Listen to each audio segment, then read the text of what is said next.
నమస్తే, నేను మీ హారిక. సో మనం ఈరోజు ఒక స్పెషల్ గెస్ట్తో ఉన్నాము. ఆయనే Kamma global federation president and founder Jatti Kumar ఉన్నారు. ఈయన కాంగ్రెస్కి వర్కింగ్ ప్రెసిడెంట్గా అలాగే టీపీసీసీ అభ్యర్థిగా కూడా వర్క్ చేశారు. సో ఆయనతో మాట్లాడబోతున్నాం. నమస్తే సార్. నమస్తే అమ్మా. సార్ ఎలా ఉన్నారు? బాగున్నాను సార్. ఫస్ట్ ఆఫ్ ఆల్ మనం ఈరోజు మాట్లాడుకోవాల్సింది డిఎస్ గారి గురించి. అంటే ఇప్పుడు ఆయన లేరు అని మార్నింగ్ తెలిసింది. ఆయనతో మీరు వర్క్ చేసి ఉంటారు, ఎందుకంటే కాంగ్రెస్లో 30 సంవత్సరాలుగా ఉన్నారు కాబట్టి. సో ఎలా ఉంది సార్ ఆయనతో అనుబంధం? అంటే చాలా ప్రగాఢ సానుభూతిని, సంతాపాన్ని ప్రకటిస్తూ ఉన్నాను. డి శ్రీనివాస్ గారి యొక్క అకాల మరణం. ఆయన పీసీసీ ప్రెసిడెంట్గా, ఆయన పీసీసీ జనరల్ సెక్రటరీగా ఉన్నప్పుడు నేను యూత్ కాంగ్రెస్ స్టేట్ జనరల్ సెక్రటరీగా ఉన్నాను. ఆ తర్వాత అతను మొదటిసారి పీసీసీ ప్రెసిడెంట్ అయిన టైంలో నేను పీసీసీ కార్యదర్శిగా, అతను రెండోసారి 2008లో అయినప్పుడు నేను పీసీసీ ప్రధాన కార్యదర్శిగా పనిచేయడం జరిగింది. చాలా సన్నిహిత సంబంధాలు ఉండేవి. అంటే నేను రాషెడ్డి గారి మనిషిని, రాషెడ్డి గారి వర్గం నాది. అయినా కానీ డి శ్రీనివాస్ గారితో కూడా నాకు చాలా సన్నిహిత సంబంధాలు ఉండేవి. గొప్ప నాయకుడు, అసలు ముఖ్యమంత్రి కాదగిన నాయకుడు. 2 సార్లు లక్కీ హ్యాండ్ కూడా అని చెప్పొచ్చు డి శ్రీనివాస్ గారిని. 2 సార్లు కాంగ్రెస్ పార్టీ అధికారంలోకి రావడానికి వచ్చిన టైంలో ఆయనే పీసీసీ అధ్యక్షుడిగా ఉండటం కూడా ఒక లక్కీ మ్యాస్కెట్ కింద కూడా డి శ్రీనివాస్ గారిని మనం అభినందించవచ్చు.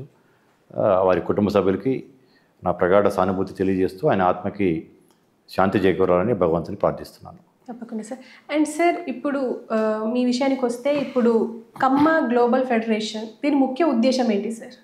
అంటే ప్రపంచవ్యాప్తంగా స్ప్రెడ్ అయిన కమ్యూనిటీ దక్షిణ భారతదేశంలో ఏదైనా ఉందంటే అది కమ్మ కమ్యూనిటీ. మా వాళ్ళు తమిళనాడు, కర్ణాటక, ఆంధ్ర, తెలంగాణ, ఒరిస్సా, గుజరాత్, ఢిల్లీ, మహారాష్ట్ర ఇటువంటి రాష్ట్రాలే కాకుండా America, Canada, Australia, middle east, London అట్లా దాదాపు 60-70 దేశాల్లో మా వాళ్ళు వ్యాపించి ఉన్నారు. ఈరోజు ప్రపంచం అనేది ఒక గ్రామం కింద మారింది. Now we are calling it as a global village. కాబట్టి ఇటువంటి ఒక వేదిక, ప్రపంచ స్థాయి వేదిక ఒకటి అవసరం ఉంది అనే ఒక ఉద్దేశంతో మాకు సన్నిహితంగా ఉన్న కొందరు మిత్రులు, పెద్దలు అందరం సంప్రదించి ఈ కమ్మ గ్లోబల్ ఫెడరేషన్ అనేది ఒక వేదిక అవసరం ఉంది. కమ్మవారిని ఏకం చేసి, కమ్మ అనగానే మీ అందరికీ అనిపించేది అంతా ఉన్నత స్థానంలో ఉన్న వాళ్ళే కనిపిస్తూ ఉంటారు. కానీ ప్రపంచం చూడని కోణంలో చూడాలనుకుంటే దిగువ మధ్య తరగతి, అట్టడుగు వర్గాల్లో ఉన్న కమ్మవారికి కూడా కోకొల్లలుగా ఉన్నారు. కొన్ని లక్షల మంది బిలో పవర్టీ లైన్ల వాళ్ళు ఉన్నారు. చిన్న చిన్న రైతు కూలీలుగా పనిచేస్తున్న వాళ్ళు, వాచ్మెన్లుగా, డ్రైవర్లుగా పనిచేస్తున్న వాళ్ళు కూడా చాలామంది ఉన్నారు. పేరుకి అగ్రికులం కాబట్టి వాళ్ళకి రిజర్వేషన్స్ ఫలాలు కూడా వాళ్ళకి అందట్లేదు. అటువంటి వాళ్ళని అప్లిఫ్ట్ చేయడానికి ఏం చేయాలి అనే దాని మీద ఈ వేదిక ఏర్పాటు చేయడం జరిగింది. మా వారి ఐక్యత, మా వారిని అప్లిఫ్ట్మెంట్ 2 కూడా దీంట్లో భాగం. దాంతోపాటు నిష్కారణంగా మా మీద ఈర్ష్యా ద్వేషాలు పెంచే ప్రయత్నాలు కొందరు పాలకులు చేశారు. పక్క రాష్ట్రంలో చేశారు, ప్రత్యక్షంగా ఈ రాష్ట్రంలో 6 నెలల క్రితం దాకా పరోక్షంగా చేశారు. వాళ్ళకి సమాధానం ఇచ్చి వాళ్ళ యొక్క దీన్ని తిప్పికొట్టాలంటే కూడా సమాజానికి మా వారి వల్ల జరిగిన మేలు ఏమిటి అని చెప్పదలుచుకున్నాం మేము. కమ్మవారు అనగానే వారి కోసమే వాళ్ళు చూసుకునే స్వార్థపరులు కాదు, అభ్యుదయ భావాలు ఉన్న కులం ఇది. సమాజానికి, నలుగురికి మేలు చేసే కులం అనేది కూడా ఆల్రెడీ చరిత్ర చెప్తా ఉంది మాకు. ఇప్పుడు నాగార్జున సాగర్ చాలా పెద్ద బహుళార్థ సాధక ప్రాజెక్టు. ఆ ప్రాజెక్ట్ కట్టడానికి కారణము ముక్త్యాల రాజా గారు అని చెప్పేసి వాసిరెడ్డి రామగోపాల మహేశ్వర ప్రసాద్ అని ఒక కమ్మ రాజు. ఆ రోజుల్లో నీలం సంజీవ్ రెడ్డి గారు ఆంధ్ర రాష్ట్ర ముఖ్యమంత్రి. ఇటువంటి నందికొండల మధ్యలో సహసిద్ధమైన వనరులు ఉంది. అక్కడ ఆనకట్ట కడితే వృధాగా కృష్ణా జలాలు సముద్రంలో కలిసిపోతూ ఉన్నాయి. ఆ జలాలను ఆపేసేసి ఈ 7-8 జిల్లాలు సస్యశ్యామలం అవుతాయి, ఆ జలాలు కనుక రైతులకి కాలువల ద్వారా మళ్ళిస్తే అని చెప్పేసి ఒక ఆలోచనతోటి ఆయన ప్రపోజల్ పెడితే నీలం సంజీవ్ రెడ్డి గారు అంత పెద్ద ప్రాజెక్ట్ కట్టడానికి నా దగ్గర నిధులు లేవు అని అనటం జరిగింది. అప్పుడు ఈయన ముక్త్యాల రాజా గారు, ముక్త్యాల అనేది ఒక సంస్థానం ఇప్పుడు హుజూర్ నగర్ అసెంబ్లీలో ఉంటుంది. ఆయన తన డబ్బు 52 లక్షల రూపాయలు తన డబ్బు ఇచ్చి తన 5,000 ఎకరాల భూమిని ఆ ప్రాజెక్ట్ కోసం దానం చేసి, అంటే అంత దాతృత్వం ఉన్న నాయకుడు. దానివల్ల ఈరోజు కృష్ణా, గుంటూరు, ఈస్టు, వెస్టు, ప్రకాశం, తెలంగాణలో ఉన్న Khammam, Nalgonda, part of Warangal, part of Mahabubnagar ఇవన్నీ కూడా, ఇంకా హైదరాబాద్కి కూడా దానివల్ల లబ్ధి జరుగుతుంది, కరెంటు ఉత్పత్తి అవుతుంది. ఇటువంటి ప్రాజెక్టు రావడం కారణం ఒక కమ్మ నాయకుడు కమ్మరాజు. అలాగే పరిశ్రమలలో చూసుకుంటే కూడా మీకు ముల్లపూడి హరిచంద్ర ప్రసాద్, మళ్ళీ కేసీపీ దత్తు గారు పరిశ్రమలు స్థాపించి Andhra sugars, KCP cements, KCP sugars ఇవన్నీ స్థాపించేసి కొన్ని వేల మందికి ఉపాధి కల్పించారు.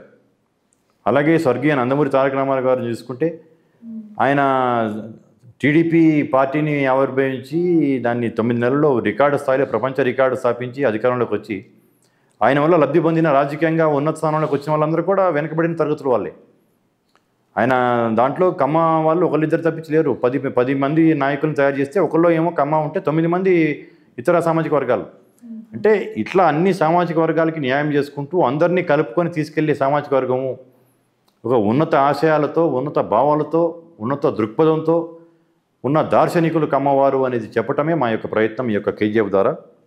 దాని ద్వారా మా మీద నిష్కారణంగా ఈర్ష్యాద్వేషాలు పెంచడానికి, రెచ్చగొట్టడానికి ప్రయత్నం చేసిన వాళ్ళకి మేము ఇవన్నీ కనుక ప్రచారంలోకి తీసుకెళ్ళి సమాజానికి చెప్పగలిగితే కమ్మానంగానే ఒక గౌరవప్రదమైన భావంతో చూసే పరిస్థితి తీసుకురావడమే మా యొక్క ఉద్దేశాల్లో ఒక ప్రధాన ఉద్దేశం. అయితే సార్, ఇప్పుడు కమ్యూనిటీ గురించి మాట్లాడుకుంటే ఇప్పుడు ఎక్కువగా వినిపించేది ఆంధ్రాలో. ఎందుకంటే చంద్రబాబు నాయుడు గారు దాన్ని ఎక్కువగా ముందుకు తీసుకెళ్తున్నారు, ఆయన సామాజిక వర్గం కాబట్టి అని చెప్పేసి.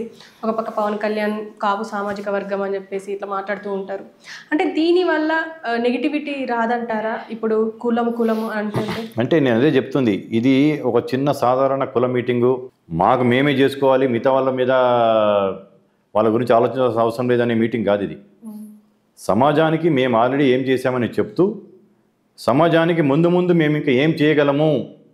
మీరు అన్నది చంద్రబాబు నాయుడు గారు ఓకే మా సామాజిక వర్గ నాయకుడైనా కానీ ఆయన జాతీయ స్థాయి నాయకుడు. ఆయన ఎప్పుడు ఒక కులాన్ని అనేది పెట్టుకొని ఆ కులానికి ఏమి చేయాలి అనేది చేసింది కదా, ఆయన అందరికీ మేలు చేస్తాను ఉంటాడు. ఇప్పుడు ఆయన మంత్రివర్గ కూర్పు చూసుకున్నా కానీ ఎలా ఉంటుంది, అన్ని వర్గాలకి ప్రాతినిధ్యం ఉంది. స్పీకర్గా ఆయన ఎన్నుకున్న ఆయన ఎట్లా ఉన్నారు, ఇప్పుడు కేంద్ర మంత్రి చేసిన క్యాబినెట్లో చేసిన రామ్మోహన్ నాయుడు కానీ అట్లా చంద్రబాబు నాయుడు ఇప్పుడు కమ్మ కులానికి ఏదో చేశాడు అనేది కానీ కమ్మ కులాన్ని చేసుకున్నాడు అనేది కదా, ఆయన జాతీయ నాయకుడు. ఆయన కమ్మ సామాజిక వర్గం చెందిన నాయకుడు కావటం వల్ల మా వాళ్ళకి కమ్మ మన నాయకుడు అని అనుకుంటారే కానీ ఆయన అన్ని వర్గాలకు చెందిన నాయకుడు ఆయన.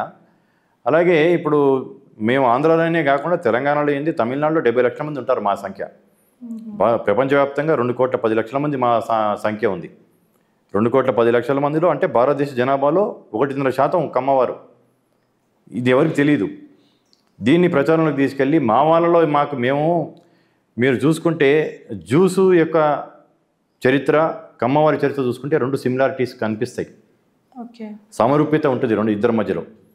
జ్యూస్ ఎలాగైతే ఎంత వారియర్ కమ్యూనిటీయో, ఎంత ఎంటర్ప్రీనర్ కమ్యూనిటీయో, వాళ్ళని వాళ్ళు అప్లిఫ్ట్ చేయడానికి ఎంత అయితే ముందుకు వస్తారో మేము కూడా అటువంటి వాళ్ళమే.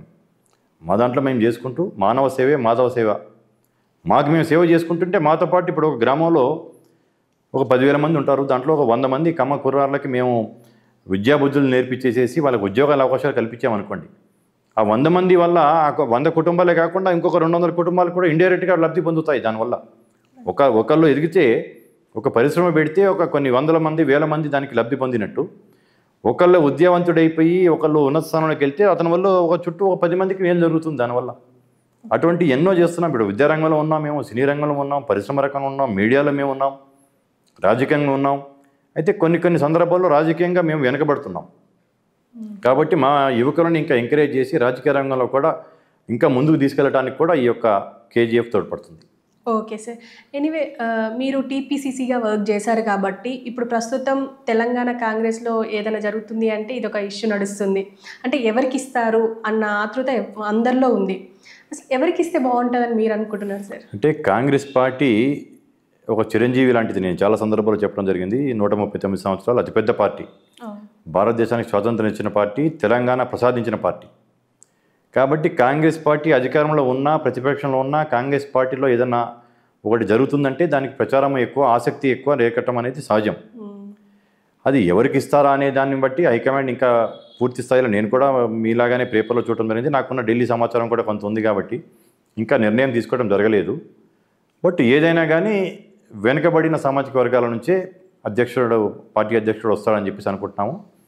దాంట్లో ఆర్గనైజేషన్ బ్యాక్గ్రౌండ్ కూడా పరిగణలోకి తీసుకుంటారేమో